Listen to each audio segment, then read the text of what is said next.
क्या सच में यूएसए की पावर तेजी से कम होती जा रही है? देखते हैं इस वीडियो में।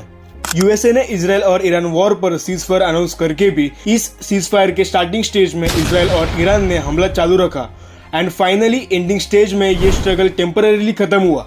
इसमें यूएसए और ईरान के बीच चर्चा चालू है और दोनों देशों में लॉन्ग टर्म पीस एग्रीमेंट होने के चांसेस ज्यादा है और सीज फायर का उल्लंघन करने के कारण यूएसए ने पहली बार इजराइल पर पब्लिकली नाराजगी दिखाई है।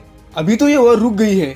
इराक और कतार के यूएसए के बेस पर ईरान ने हमला करना बंद कर दिया है, फिर भी ये सीज फायर टेम्पररी है। इस पे अब तक कोई फॉर्मल पीस एग्रीमेंट नहीं हुआ है। और सबसे इम्पोर्टेंट बात जिसके कारण इजराइल ने ईरान पर हमला किया, जो कि उनका न्यूक्लियर प्रोग्राम, वो ईरान बंद नहीं करने वाला, बस कुछ महीनों के लिए डिले हो सकता है। इस पर इजराइल हमले की तीव्रता बढ़ा सकता है, ऐसा इशारा इजराइल ने दिया है।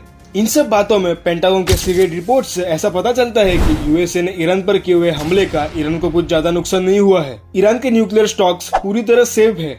इन सब में सबसे ज्यादा फायदा ईरान का हुआ है, क्योंकि यूएसए और इजराइल मिलकर भी ईरान का न्यूक्लियर प्रोग्राम रोक नहीं सके।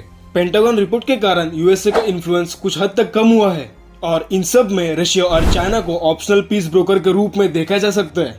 इसके कारण यूएसए की मोनोपोली तेजी से कम होती जा रही है। जियोपॉलिटिक्स में एक न्यूट्रल ब्रोकर होना जरूरी है और इसके विकल्प के तौर पर चाइना हो सकता है। और देखा जाए तो यूएस के कंपैरिजन में चाइना कम एग्रेसिव है, स्टेबल है और मिडिल ईस्ट के कई देश चाइना के फेवर में है। अंत में हमें यह जरूर ध्यान देना चाहिए कि ये वॉर पूरी तरह खत्म नहीं हुई। यूएसए ने सीज फायर किया, फिर भी वो बैकफुट में है और इस वक्त यूएसए के विकल्प के तौर पर चाइना तेजी से आगे आ रहा है। अगर ये वीडियो आपको अच्छी लगी तो लाइक, शेयर एंड कमेंट कीजिए।